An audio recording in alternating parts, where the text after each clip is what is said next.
This is crazy. Wait a minute, wait. Did they tell you it was going to be Pratt? Is that what happened? This is the most enthusiastic crowd I've ever had. Okay, you guys, before this begins, I was given some information earlier when we came here to sign some things up. There's somebody in this audience, and I hope you don't get mad at me, but I have to call him out. Mike Shore, who co-created Parks and Recreation's dad He's is not here. His dad Where is he at? Where is he at? Oh, he's right here front and center. He is, right in the front.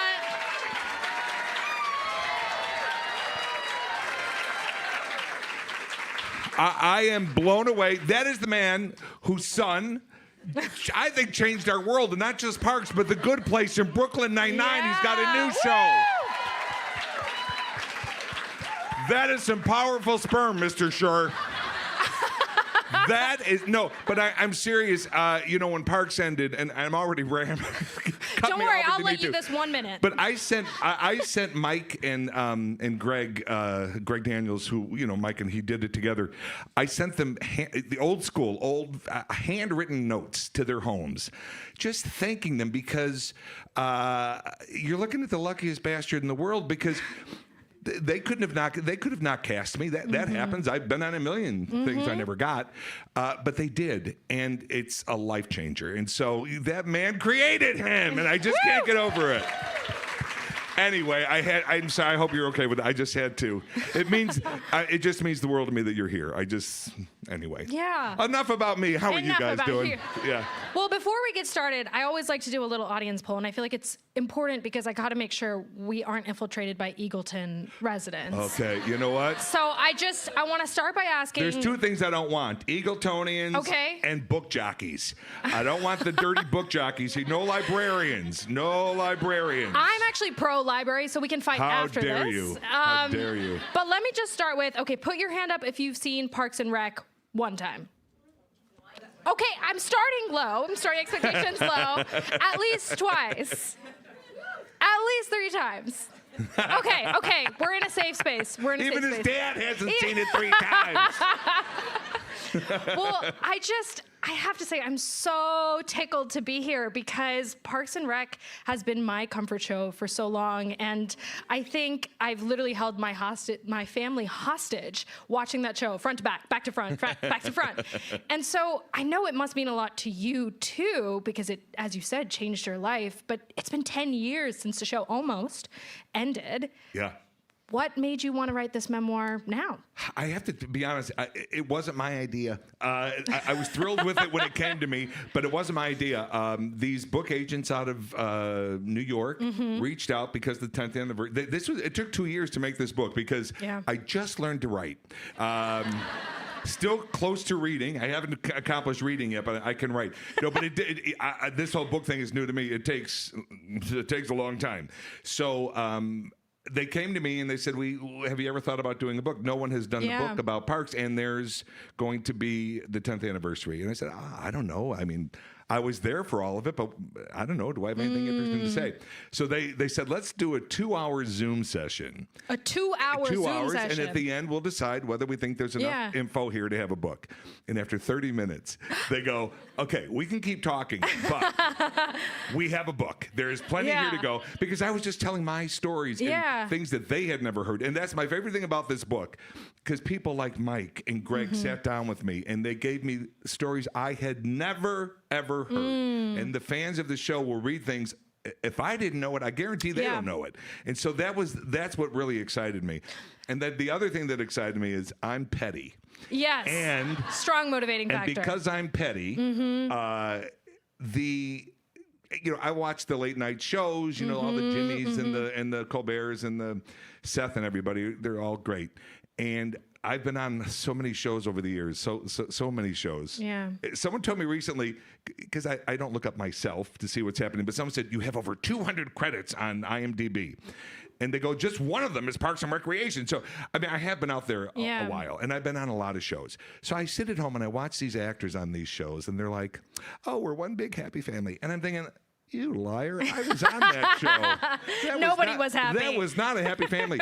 And yet I can tell you what we Yeah. had for 7 years on Parks has been unmatched with anything else I've ever done or seen, even whether shows I've been on as a regular or just as a guest. And so I was like, I'm going to tell our story. Yeah. Because our story, it's real and it needs to be told. Well, it's interesting because you're talking about 7 years, right? Yeah. And the show has gone on to be such a cultural juggernaut. Like, we have Galentine's Day because of Parks and Rec. We have Treat Yourself, which I abuse on a regular day basis.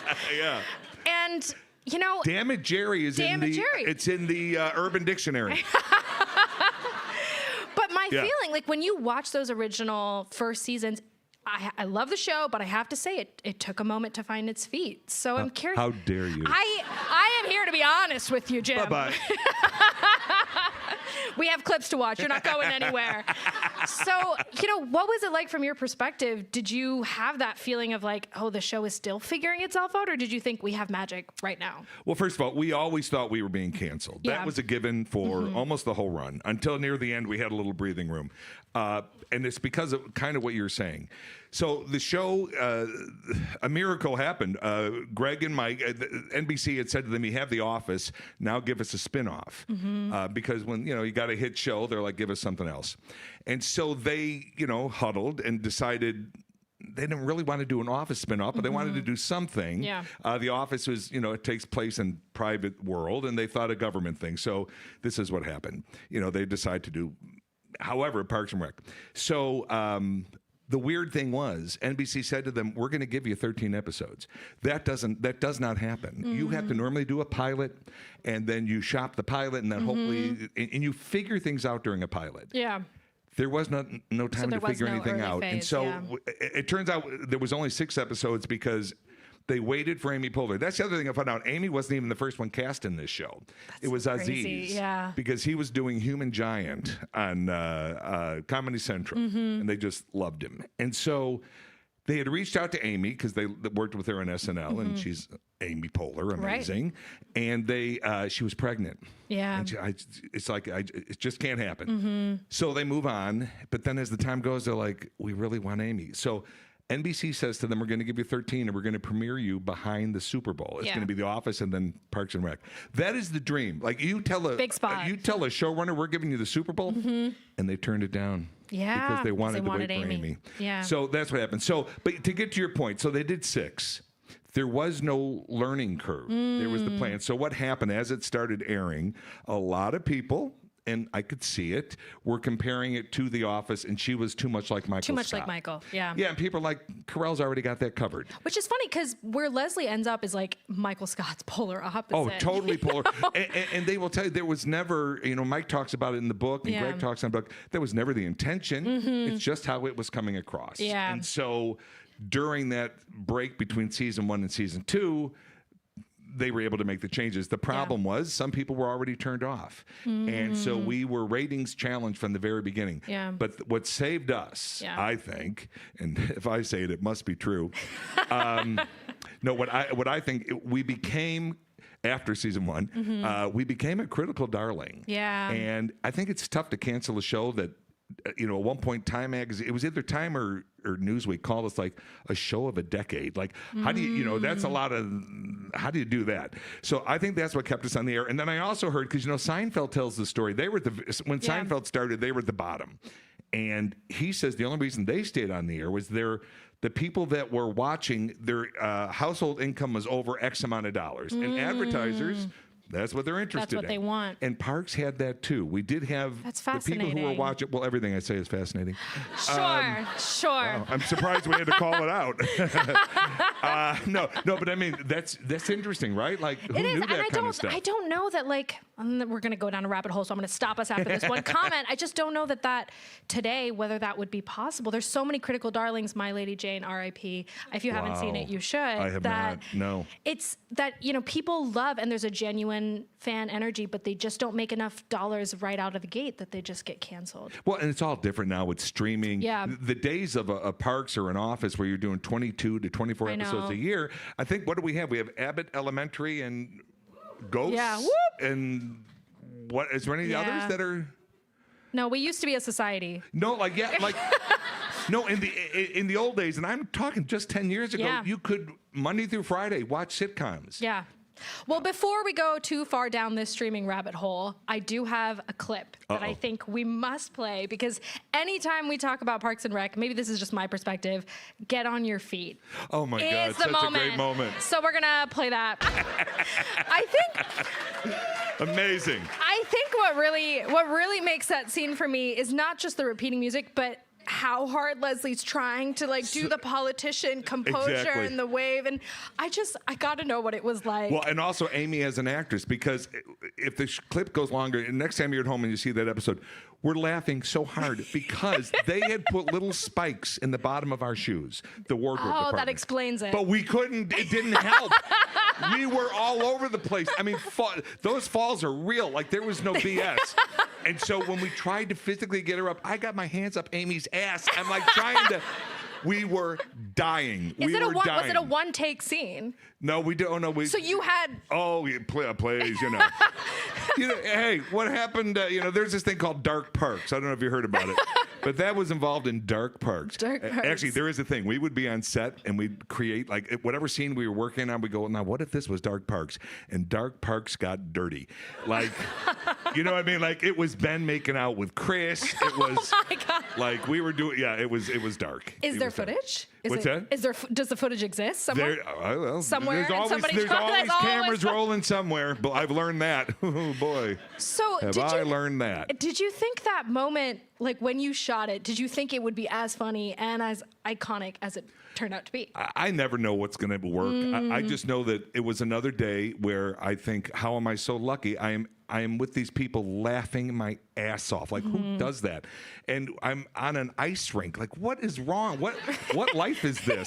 I always say, I don't know if you even have a question about it, but the finale, near the finale, amazing stuff happens for Jerry. And spoiler alert. Spoilers. And so here's the example I always use, the life of an actor. So one of those days, and this happened in one day, Amy and I are shooting in a limousine in the morning. So we're laughing our asses off while shooting that. Then I get out, and these centaurs carry me in a thing to a hot air balloon. And then I go up in a hot air balloon. What job does that happen? Yeah. It doesn't. Yeah. It doesn't. And so those kind of days I had all the time. And that would have been one of them. I am on an ice rink. There's cameras. There's, I don't know. I just always happy to be there. Well, you talk a little bit in the book about how Jerry, is a minor character for a big portion of the first seasons, and it takes a minute for the writers, for the actors. I should read this book. It sounds interesting. You should. Yeah. You should. Well. Yeah, no, I won't. You said you just learned to read. There's a TikTok to watch. I'm not going to read this book. No. But Jerry's a minor character, and it takes time for his backstory to be developed. And something you touch on is a little bit of like the anxiety and the insecurity of that, which I don't know. I think of Parks as sort of this like golden bubble where like anxiety isn't real, and it felt reassuring in some ways to read that it was. It was for you. real. Me and Retta, who played Donna Meagle, every day. Well, are we fired? What's happening? What's going on? And what killed me is, so I'm sitting down. Mike said the same thing, but Greg Daniels, we had lunch during the first interview, and I was telling him, I said, every day, like, am I going to be around? He goes, what are you talking about? Yeah. I go, well, there was never any certainty. He goes, we always knew you were sticking around. I go, the anxiety I could have gotten rid of. That if someone could have, but you know what? They got this thing called a show that they're trying to put on, and the last of their worries is Jim and Retta sitting in their, in their, holding area, panicked. But no, I was always worried, and it wasn't so much. Always actors always looking for jobs. So that part, I want that job. But I had always been fortunate up till then. I had worked a lot, and so.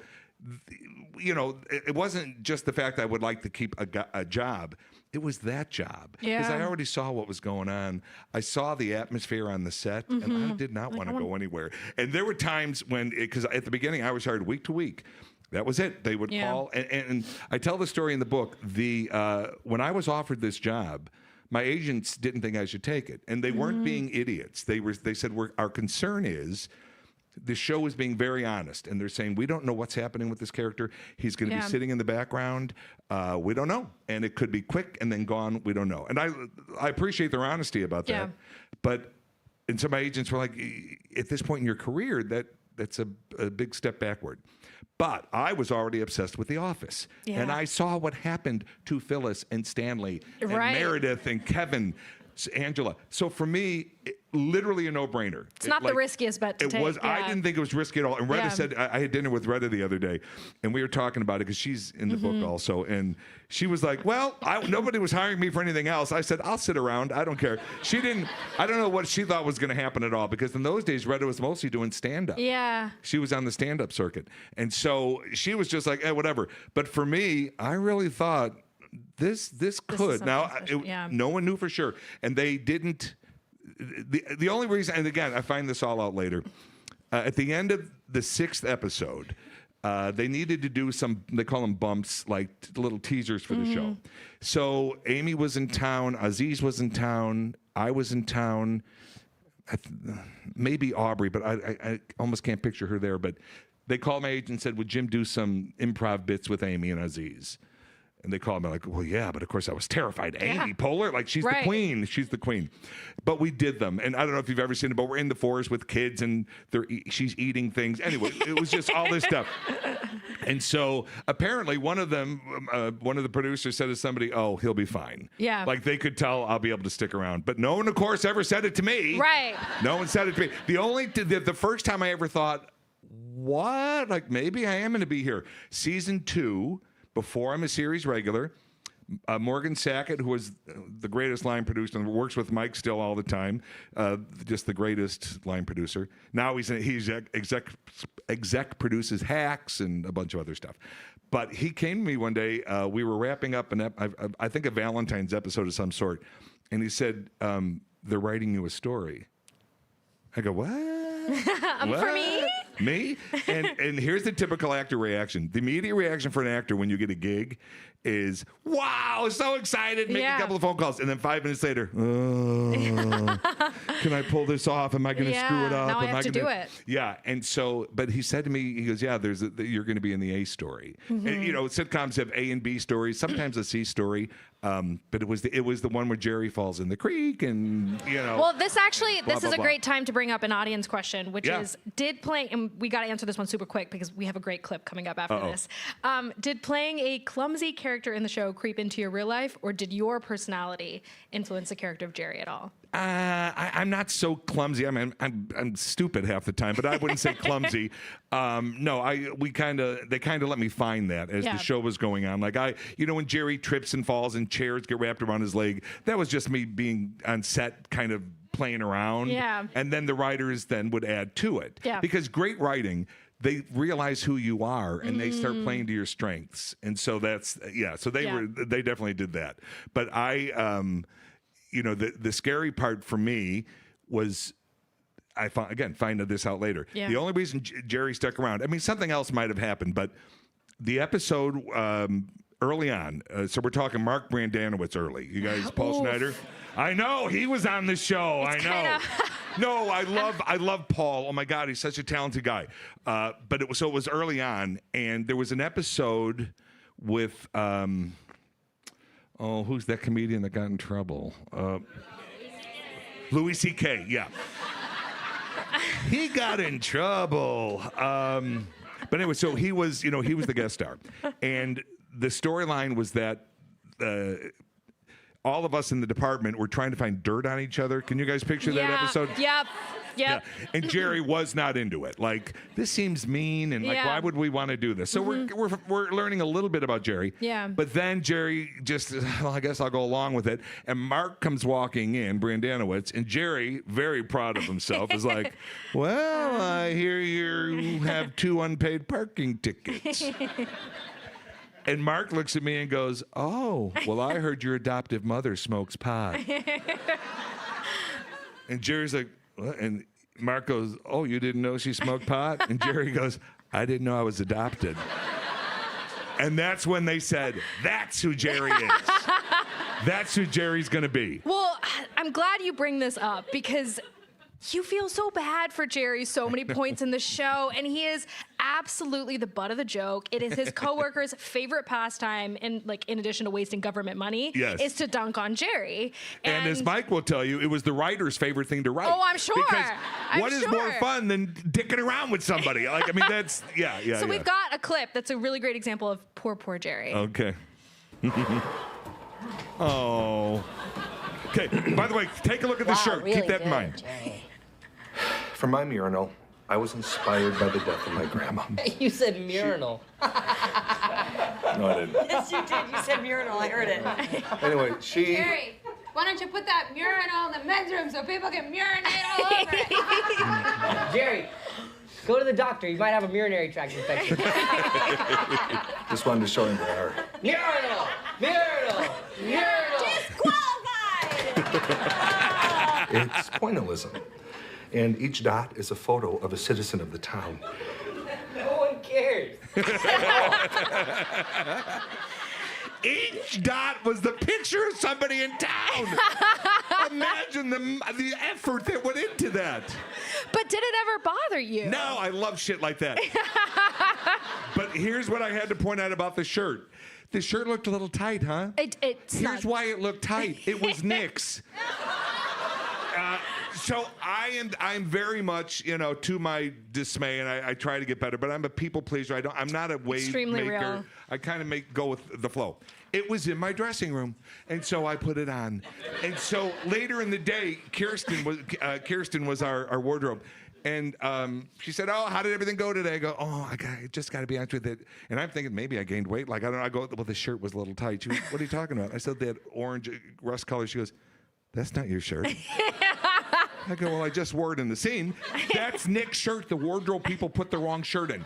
Now, believe me, the average person would have put that on and gone, "Oh, no, This no, isn't no." for me. Like Retta or Rashida, they would have been like, "Oh, hell no, I'm not wearing this." Like, if there was something they didn't like, they spoke up. No, and that's in there forever now. Do you see the man boobs going on there? It feels a little Jerry of you to have accepted that treatment. It's like when he was called Jerry and it was never his real name. I know, but every time I see them, I'm like, oh, damn it.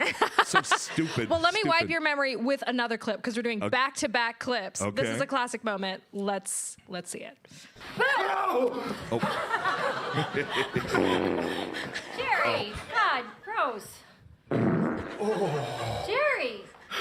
Guys, Oh, God. Oh, I think he might be having a heart attack. What?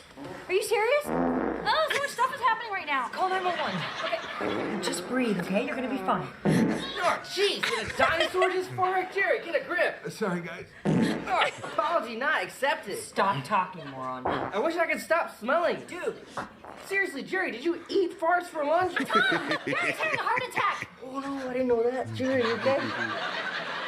It's oh no! Jerry apologizes. He's having a heart attack, and he apologizes. Well, sorry, guys. Like, that's nuts. My That's question nuts. for you out of that tape is, I just got to know about the logistics. Like, were you actually farting? Did they have a cushion? I can do it on command. Get ready. Get ready. No, that was called post-production. So wait, but then if it was in post, how did everyone cue the lines to the farts? Like, Well, it was in the script. Like, here's what will be, and believe me, I'm sure they picked and chose where they, when they were in the room, I'm sure they made their choices. But we were laughing so hard at that, and and the thing about Aziz, he is. Which is kind of bringing me back, and I tell a story about this in the book too. This brings me back to Paul Schneider, who played Mark Brandanowitz. Mm-hmm. So you want to talk about two polar opposite actors, both incredibly talented, but they have very different processes. So Paul Schneider is the kind of guy, he could have 3 lines and he'll spend 3 hours the night before working on those lines. Aziz, he shows up, he hasn't read it, but then we do the blocking, then we go back to hair and makeup to come back. And when you come back, he is ready to go. He knows his stuff and he's hysterical. And that would be a perfect example. I guarantee he didn't know what was happening before that scene. And then we rehearsed it and boom, there he was. But when he says it smells like you were eating farts for lunch. What would you say that a lot of it closely followed the writing, or how much of it was improv? Like how much leeway did you get? We get too much credit. Amy and I just talked about this the other night. We got because we do this thing, and this is a fact. After every scene was done, after everybody was happy, the director, the actors, and always for our episodes, the writer of the actual episode was always on set for the whole week. And so after everybody's happy, they go, okay, fun run. And that meant, you know what you got to do. You know where the scene's got to go, but do whatever the hell you want to do. Yeah. And they were, some fun runs went for 20 minutes. The show was only 21 when it's on the air. So there's no way, but I also think it's what kept us together. Yeah. Because we got to play every single day we played around together and, doing the improv stuff. That being said, those scripts were so strong week after week. So yes, some things would always get in here and there, but in general, they didn't need us. And Mike Shore will tell you one of the greatest lines never written for Parks and Recreation was Chris Pratt during flu season. When Amy was leaving and he goes, I put your symptoms in the computer and it says you have connectivity issues. And Mike said, funniest thing that was never written for the show. So some stuff got in, but the writing, I would leave I'm telling you, it became a ridiculous, they would almost laugh at me. Every table read, I go, how have they done it again? I don't know how they've done it again.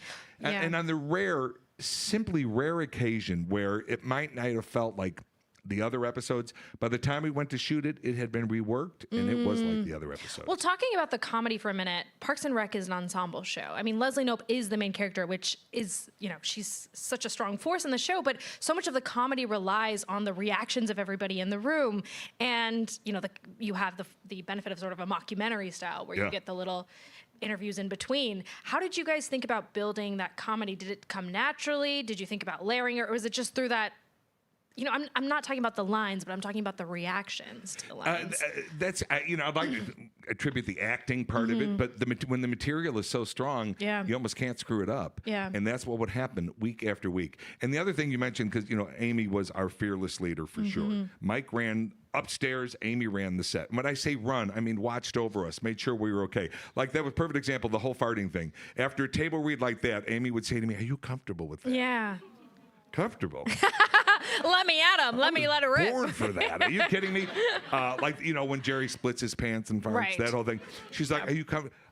So Amy took care of us, and I think I'm 9 years maybe older than Amy. Yeah. But she absolutely was the mother of that set. She's this caring person.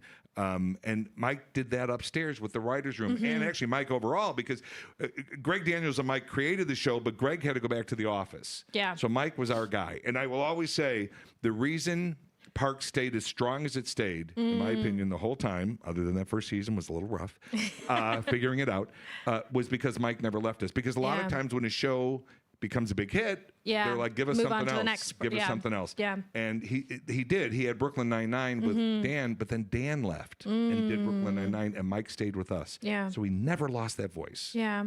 I think that's why it stayed so strong. I got to take a small shout out for Leslie Knope. I did wear breakfast earrings today. Nice. And I have to follow that with I'm not a big breakfast person. So I contain multitudes. Yes. Jot that down. But we do have a great audience question, which is, other than Amy, did the cast ever do anything between scenes to comfort you after Jerry had been, the punching bag? I feel like everybody thinks that you were really hurt by all of this. They were hurt way more than I was. I mean, way more. Chris Pratt, Jimmy, this one seems really bad. Yeah. I really, my answer was, dude, it's funny, and we're all making a good paycheck. Like, it's all good. Yeah. No, I've hung with the same crowd forever. I saw the same poker guys I've played with for over 30 years. I love busting balls, and I love my own balls being busted. So that kind of humor works for me. There was nothing. The only thing I hated, and only because I have, I'm a large man who's too hairy and whatever. Yeah. So when I had to do the bathtub scene. Yeah. Because the one thing about my career, not to get, deep at all, I think I mentioned it in the book, but I don't, I've never wanted to do a role that made fun of me being a fat guy. I mean, I am a fat guy. That's a life thing. Always have been. But I've turned down many things that were strictly just to be the fat butt of the joke. And so I've never done things like, even shirtless. I don't generally do it. And so when that happened, and right away, because I said, to Mike and them, I said, and they're like, hey, you don't have to do it. I mean, there was never a moment where anyone made you do anything you were uncomfortable with. But I was like, he's sitting in the tub. What the hell? Well, let me tell you what that has done. There is a gay part of the community out there called chubby chasers. Oh. And God love them. But I'm their king. And I am their king. And people are like, does it bother you? I go, hell no. Somebody thinks I'm attractive? I don't care who it is. Like, God bless. But yes, so to this day, I get sent propositions and I get pictures and yes, because you are their king. Not a bear. I'm a what's a silver grizzly? Grizzly. I'm so sorry. I'm a bear of some sort. I'm a silver grizzly bear. I'm something like that. And again, God bless. I have no issues with that. But that is what came out of that. Yeah. I do want to follow up though, because I love Parks and Rec with my whole heart, but there are parts of the show that sometimes feel to me like they didn't age super well. And I think one of the things for me is the fat jokes, specifically obesity as like a punchline. It was a punchline in the show. And the roller coaster seats have to be bigger in Pawnee because people are so much bigger. And that fourth in obesity. I mean, that part just, I don't know, it sits a little funny with me on rewatch. I get where you're saying it. I'm okay with that. Yeah. I'm an equal opportunity mocker of everything. I mean, I really, if something is not meant to be hurtful, I find it funny. Yeah. Like if something is meant to be hurtful, then I get on the train of how dare you. But I think it was, I never had a problem with it. I know where you're coming. I've heard it before. Yeah. And I've heard many times, well, they were these lovely, nice people, but they were mean to you. And, not Jim O'Hare, Jerry. And what I'll say is, yes, and it was mentioned before I even got out here. Nick Offerman, Ron Swanson says to the camera, every office has a schlemiel and a schmazel. Jerry's both in ours. Jerry knew what the situation was. Yeah. And also, when it counted, they always had Jerry's back. Yes. When it truly counted, they were always there for him. And Mike had said to the writing team, we got to do something because everything is so against Jerry. Like, why isn't he, killing himself or something? Yeah. And that's when the decision was made to bring in the lovely. Well, I'm going to hop in here. I'm going to hop in here. Saying, they realized we have to give him something else. And that's one of my favorite parts of the show is that everybody's backstory gets a little bit, no one's backstory is as expanded as Jerry's. And I feel like we get this amazing glimpse at his life where he's got this hot wife and 3 amazing daughters. And I'm sorry, what's surprising about that? Surprising that we actually get to see it. Oh, see it. Okay, yeah. And we're going to actually pull a clip from that right now. Gail and Jerry. I've thought about it a lot. There's no logical explanation. Christy Brinkley played my fucking wife. The hell? What do you think? Like, what do you think that backstory? I mean, it just makes Jerry's character so rich. So I gotta know, like, what was it like when you found that out? Mike said to me after a table read one day, it had nothing to do with this episode. They were just planning for the future. And he said, listen, here's what we're thinking about for your wife. Well, right now I was just happy he used the term wife. We're getting more backstory. That's always good. Yeah. An actor wants backstory. And then he said, we're thinking of a Christy Brinkley type. What? Like, what are you talking about? Just so you know, when I was younger, because Christy, no one would believe it, is older than me. And I used to have a poster of her where she was in this one-piece red bathing suit. It was a famous poster, and I had it on the wall. And now he's telling me that we're going to get that type. This is the type we're going to go for. Because Amy had pitched an idea that was so wrong, but it would have been, well, no, it was just wrong. But Amy said, what if because Jerry is so put upon at work, when he gets home, he's like this tyrant. And so it's this little wafy woman who's like chain smoking. Oh God, he's home. Oh my God, he's home. Like, maybe Jerry's this mean guy at home. Yeah. But no, that would have been a Dark Parks. Yeah. Dark Parks. Yeah. So thankfully they didn't go that way. There are people in this world, thank God, who fall for people's insides and not their outsides, who they are as a person. I think Gail's that person. But I loved the running joke with Ben. Ben didn't understand 2 things.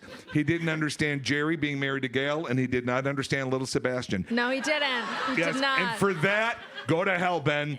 Go to hell.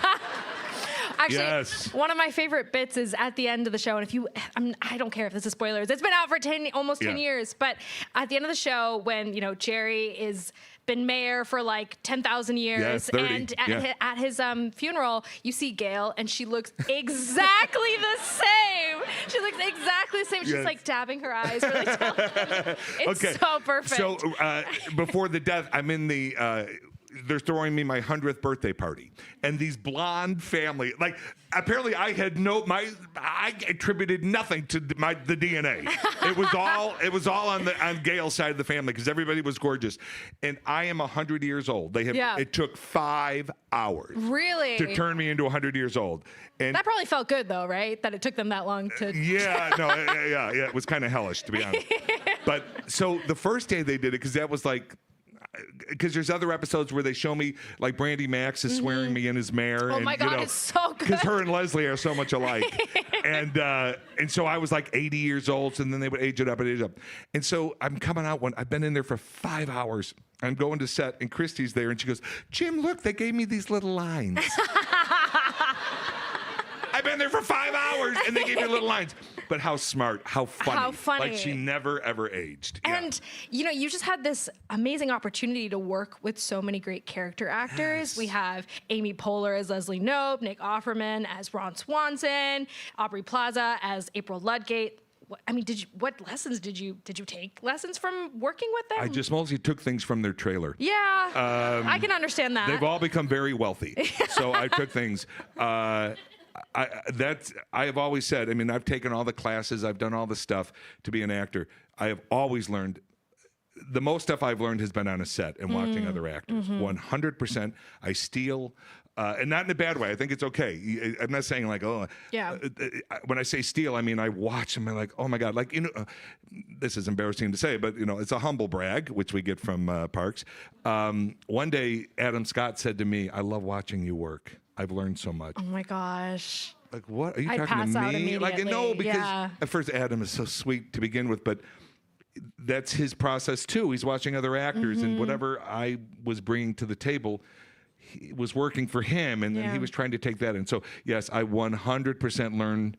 I've done all the, I know all the stuff that you're supposed to know, but on set, I've learned so much. Yeah. Speaking of theft, though, we have an audience question about what did you take from the set as mementos? We found out later, number one, a lot of stuff was stolen. Truly. Really? Because the day that we wrapped, as I call it, one of the hardest days of my life, but the day we officially wrapped, there were people I've never seen in my life. There were people everywhere. I don't know who these people were. And they were from the network. They were from the studio. They were just people who were like, Parks and Rec is wrapping. I want to be there. And that happens, when a show is finishing it up. But when everyone left, there was a lot of stuff gone. Like, there was a lot of stuff gone. So you're telling me I could have theoretically walked If you could have got on that stage, you could have walked with something because everybody else was. But so really the only thing I got that means anything to me is, when Jerry retired, which, by the way, they let me think I was being really retiring. Yeah. Nice people I worked with. Your son. No, again, busting balls. I love it. But I got Jerry got the RIP for the conference room, the RIP Jerry Gergich. So I have that. And that's really all I got. But Nick, brilliant Nick, who's truly a woodworker. He has wood shops and everything. He got the doors. He took some doors. Wow. And he made oars for all of us. That's so And he wrote on amazing. them and all that kind of stuff. And then Retta, we just fought about this recently because she said, I don't have one. And I said, you're a liar. And I sent her a picture. I go, yeah, he gave everyone but you. You didn't get an oar. But Retta forgot. Her nephew at the time, he's doing amazing, but he had leukemia. And we all signed it and she put it on eBay. Oh, anyway, I see. because her brother, anyway, blah, blah, blah. But yeah, I'm like, so Nick gave all of us an oar but you. Like, that's crazy. So he did that with that. But yeah, so all I got was that plaque. But also something, and it was almost going to be the cover of this book. And then it turned out not to, because apparently there's a lot of rules and regulations. But around season 4 or 5, Mike commissioned somebody to do a painting of the cast as superheroes. It's pretty amazing, and it's on my wall. It's you the have main it. thing. Oh God, we That's all amazing. got one. I think there's only Yeah. 12 in the world. That's But we are amazing. all superheroes, and this is before Yeah. Pratt literally became a superhero. You know, and so. Yeah, so I have that, and I have the RIP. Yeah. Yeah. One I'm side. willing to sell it for $10. Who's got the $10? One small side note is I feel like they tried to make Jerry retire like at least 2 or 3 different times. Which is fine, Yeah. as long as you know it's not happening. as But you- when you're handed a script that Yeah. says Jerry's retirement, Right. And believe me, I have actor friends, and I'm not joking. They have been in the car and had the news on and found out their show has been canceled or that they've been let go Yeah. on Entertainment Tonight. That's where they're hearing it. And I get this script, and I thought we were so close. Like Yeah. I was like, oh my God. And then I start reading it, and if you know the episode, up until the very end, Jerry is out of there. Yeah. And I really was horrified. Yeah. And then I go to the table read, and Morgan and them, they just looked at me like, gotcha. And they did. But again, I love that stuff. Yeah. I want to take a moment to shout out one of my favorite Parks and Rec characters, John Ralphio. Yes. Do we have any John Ralphio fans in the room tonight? Yes. I couldn't let this evening go by without playing a little clip from him because I feel like I've taken so many of my mannerisms. Oh, wow. From That's a specifically shame. the singing. Less the lying and more the singing. But we will play, I think this is maybe his first entry moment on the show. Ben Schwartz is, I think, one of the greatest Wow. You're going to improv that word? Am I drooping at all? Did something goes bad? Improvisational actors in the world. Yeah. He actually does a live show with him and Katie Dippold, who wrote Bridesmaids, and they've been in London. They do this live show, and people just lose it. He sent me. We were DMing.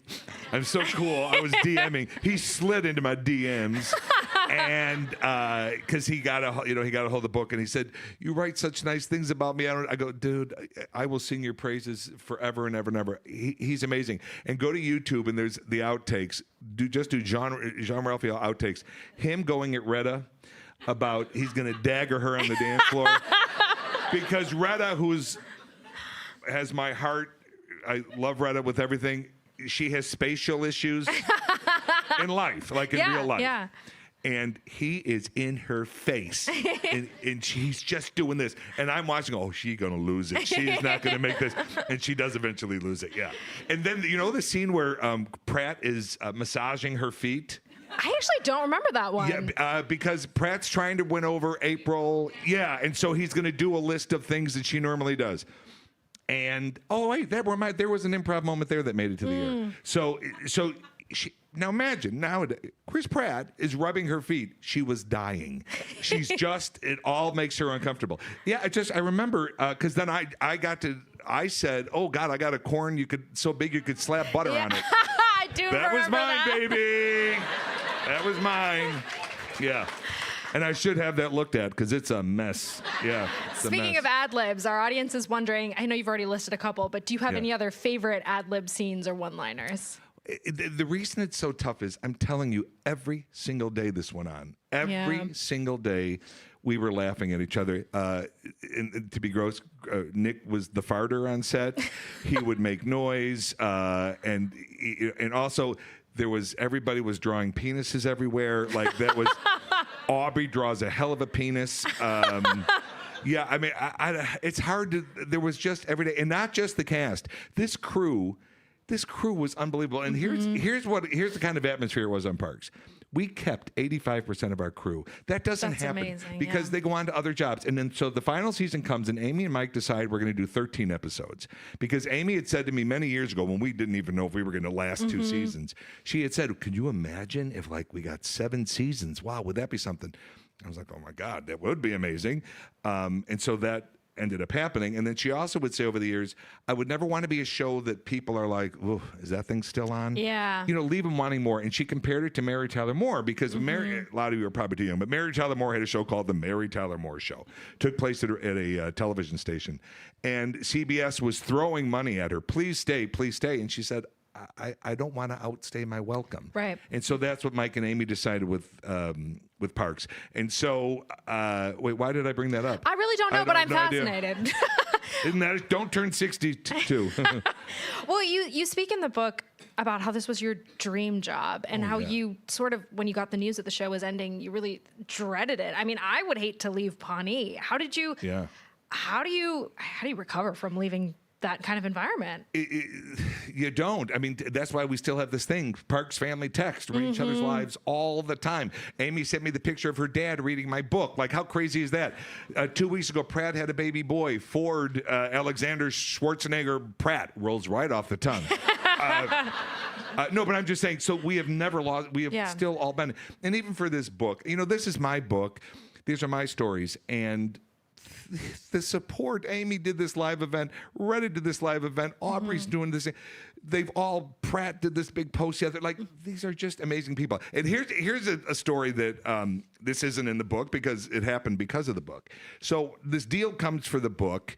After this, because here's how, boy, see, I'm going to start rambling, so be careful, watch the clock. So after, the way a book works, I learned all this. I've never written a book. This is all new to me. And this isn't always the case, but this was in this case. So we write the book.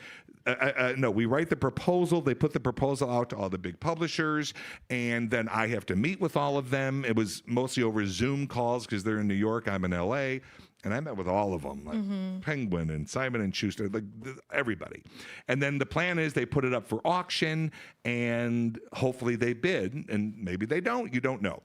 So that all happens. We do all that. And then the day comes for the bidding. And I was heading to Denver for a film festival. I was going to be a judge on a film festival. And I remember getting on the plane thinking, when I get off this plane, I might have a book deal. Whoa! Ain't I something? Ain't I something? And I get off that plane, nothing. Stop. Not a phone call, not a text, not an email, nothing. And I thought, like I was really like, well, okay. It had only cost me time at that point, the prepping of it.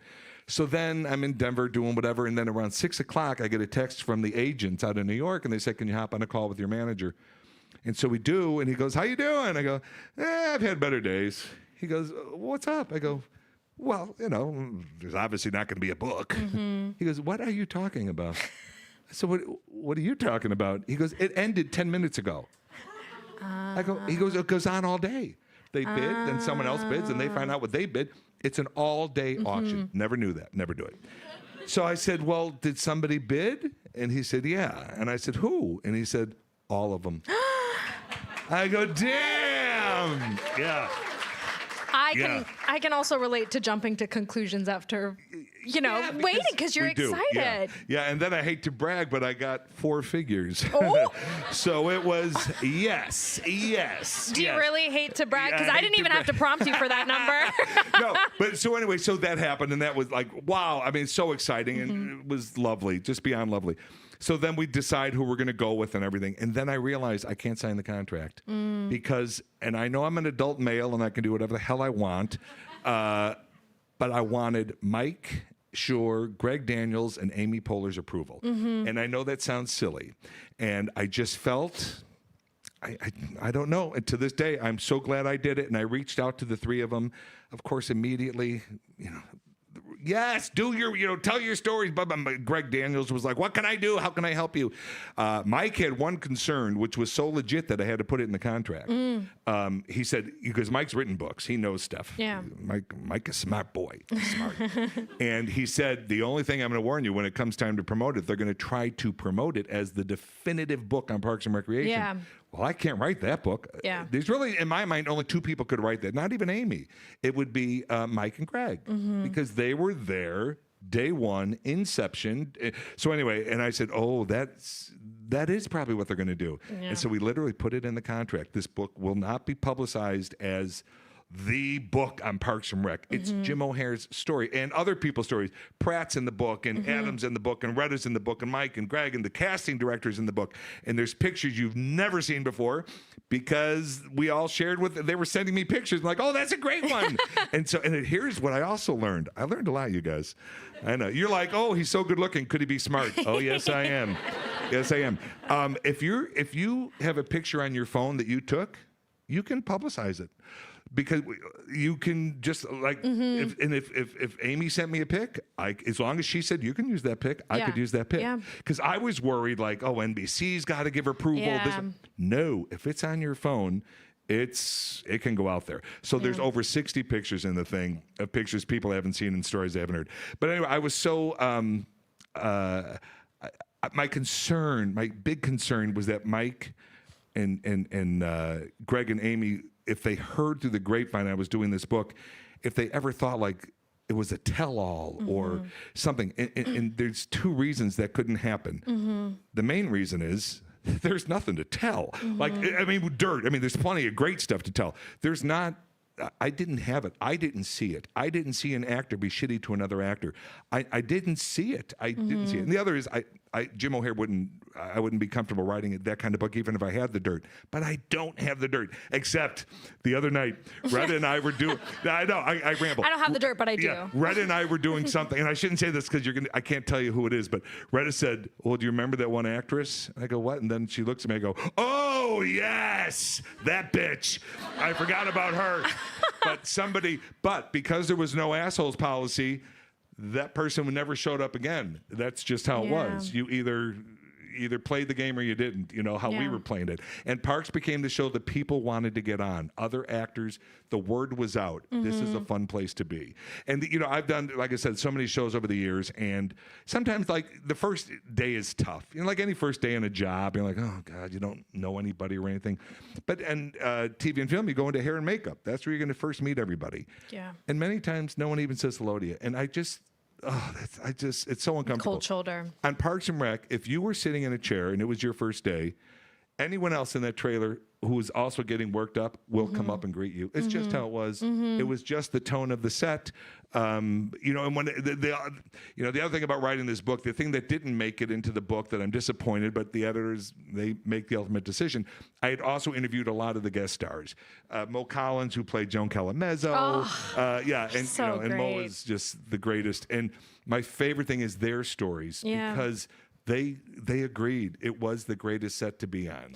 Well, I think that's part of why Parks and Rec, to me, has always been my favorite sitcom, is it just has this sort of upbeat, positive tone to it. There's this real feeling of optimism that even when things go wrong, things will be okay. And Leslie Knope, she runs into obstacles, but she's able to work across the aisle and get things done. And, obviously when the show came out in 2009, it's a very different political climate than the one we're in 2024. Why? What happened? Listen, I cannot go there. But I'm curious about, does the show still feel as hopeful to you, or does it feel naive? What do you think? Hard one, sorry. It is it's a hard one. I'm still in my post-election funk. I think a lot of people are. I mean, Leslie Knope is such a positive, hopeful person. So I think we can look to that. But people have said to me, could the show be on the air now? I mean, it could be. But, I'll tell you this. Something bothered me. Last March, I got involved. I've been involved with this amazing organization called the Tuberous Sclerosis Alliance for many, many years. It's this rare disease that children, anyway, it's heartbreaking, but it's an amazing, amazing organization, like the gold standard for a charity. And I went to do the March on Washington last, I think it was February or March. And, you have to be across the aisle because you need these people to give us funding for this research. It's super important. And I go to one place, and they were on the other side of my aisle. And what kind of shook me, they were so excited to meet me. And they were, one girl was shaking. And they work for someone who is very much against what I think Parks was showing week after week. And I thought, how can you love us so much? Like even now as I say it, I don't understand. I don't understand. And it's the greatest show. It's that in The Office. Oh my God, if I only had 2 shows in the whole world. Really? And yet this is your view. And I'm sure there's people who have different views here, and everyone's allowed, obviously, of course. I just don't I don't know. So I'm rambling because I don't know. I don't know if Yeah. it could survive now. I'm looking for hope. Jim O'Here's looking for hope. Yeah. I'm having trouble finding it, but I don't know. Hate to bring the room down, Wait, people. hold on. But we were originally going to wrap after this question, but we can't leave it on that note. Yeah, so yeah. Let's ask we did something get else. one audience Let's talk question. about Jerry's huge penis. Yeah. And you know how that happened? One of the writers happened to be next to me at the urinal. I was like, whoa. I'm sure. God bless. God bless. No, and just so you know, they shot that the other way, too, where that doctor said, that man has the smallest penis I've ever seen. I would have killed them. I mean, whether it's true or not, I'll show some of you later. But that's the point. The point being, you don't put that out there. Like, you know what I mean? There's enough going on. Because some people say the only reason Gail is with Jerry is because of the penis, because of the huge penis. Yes. Well, I was going to ask a slightly different finishing question. Wow, Which is sicko. We did get a question from the audience, which I thought was really lovely. This person works in local government, and Parks and Rec means a lot to them, and they were wondering if you just had like any advice or something for them to keep close as they continue that work. Yeah, I think all of us, for every day, we just have to find the brightness. And I think the Parks and Rec, anybody who works in government, wow, because there's so many rules and regulations, and just try to make your own difference every day. That's all we can really do. I'm lucky. I don't know what everyone has their own careers and what they do. If this hadn't worked out, I have no idea what I'd be doing. I have absolutely no other skills. Like, literally, sadly, I have nothing. I mean, like, I went to college and said I was going to be an accountant because buddies were going to be an accountant. I mean, that's how unsure I was of everything.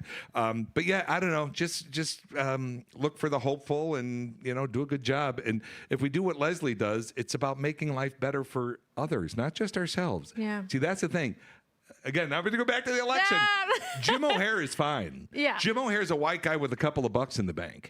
Jim O'Heir is not going to, my life isn't going to change. But we can't just be about Jim O'Heir.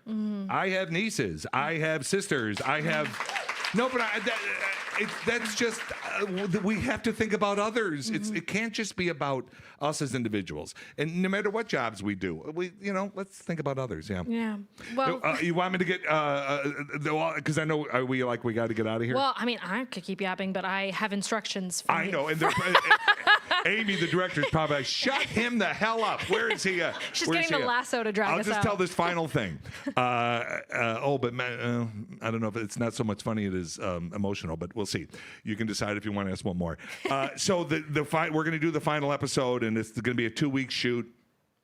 Hardest 2 weeks ever. Cried my eyes out. I'm a softie anyway. Like, I can, I was here. I was in New York a couple of weeks ago for a different thing, and I was at a Broadway show, and I have a tear rolling down my cheek over a horse that's not even a horse. It's being played by people. But I was like, oh my God, that horse is dying. Like, it was. So anyway, I am an easy target when it comes to the emotions. But so now we're shooting the final 2 weeks. I can barely, the scene with me and Christy, because that was going to be her last day that Gail was in my life. And I couldn't, I mean, Dean Hallam was one of our major directors and editor and stuff. And he literally came up to me at one point and goes, Jim, you have to do one take without crying. I go, I promise you, it's not me being actory and I can bring on tears. I can't stop. I cannot stop crying. So we finally did it. But now here's what happens. So when you do a show, like if I'm guesting on a show, at the end of the episode, they'll say, ladies and gentlemen, that's an episode wrap on Jim O'Heir, and everybody claps. This has gone on for years. They do it for all the shows, and it's just a nice thing they do. So now we're all in the bullpen. There's all these people that I've never seen before who are about to steal shit. I didn't know it at the time. And we are now there doing the last scene. And I am in a coffee outfit. I'm a coffee pot. I'm literally a coffee pot, and which actually was the perfect way to go out. But anyway, so we're doing it, and I was dreading it because just the thought of it was making me lose it. But now, instead of, ladies and gentlemen, that's a episode wrap on Jim or Retta or Adam or Chris or whatever. Ladies and gentlemen, that's a series wrap, and I'm telling you. And I was okay because they would do it in order of how the scene ended. But when he said, and it was Mike who did it, ladies and gentlemen, that is a series wrap on Amy Poehler. Because that was like, whoa. Yeah. Leslie, Yeah. Leslie's gone. Yeah. You know, and that day was horrendous. And Retta said to me recently, she goes, you know, I didn't cry that day. I said, how did you not cry? I was like a fucking mess. And so were others. I was not the only one. And she said, and Retta is an empath. Like, there's stories in the book, just so you know, as far as the book goes, it's not all just Pollyanna, like every day was a flower and wonderful. Some other hurtful stuff happened. Everything that happened that was hurtful that's in the book were not because of the show. They were outside influences that things happened. And I talk all about that in the book. But there's, my mother passed away during the show, and I was a mama's boy, so there's all that. See, I can't think about anything personal. Yeah. But anyway, so Retta, I said, how did you not cry? And she said, I got to my trailer and I couldn't even leave. Yeah. She started sobbing so hard, which surprised me because she will, like Retta, if someone starts crying, she's a mess. But that day, she kept it solid. But what was weird was, so they do a final wrap on, series wrap on Amy Poehler. And this natural, I swear to you, this hug just started with the 10 of us that we couldn't let go because we knew that was it. And then we go and do the Seth Meyers show. You know, the day that I know what some of you are thinking. I know what you're thinking. We go to do the Seth Meyers show, and at the end of the night, they'd given us this after party, and all of a sudden it was like 1:30 in the morning, and somebody said, well, I think one of us has to go, right? Like, we can't stay here forever. And the same thing happened. This hug that just started happening, and it was like those who would know the Mary Tyler Moore show, at the end of hers, the whole cast was in a hug and they kind of walked out together, and it was kind of that feeling because you knew it was over. You know, not that we wouldn't see each other, and not that we've had events since, and again we're on the texting all the time, but that 7 years had come to an end. Well, not to be corny, but I feel like Parks and Rec definitely still lives on, and but you never. everyone here. We're still out there. We're syndicated. Yeah. We're on. My God, it's on Comedy Central. It's on streaming. That's the amazing part. It's still out there. And these two girls came up to me the other night, 14 and 16. They just found it, and they are so excited. Yeah. And just to get, because I know those who were thinking of it, when we did Seth Meyers, I got to make out with Aubrey Plaza, just for the record. I did. And our tongues were deep. There was no playing around. Well, thank you so much. Thank you, thank everybody. you all for coming out tonight. All right. Tim O'Hare, everyone.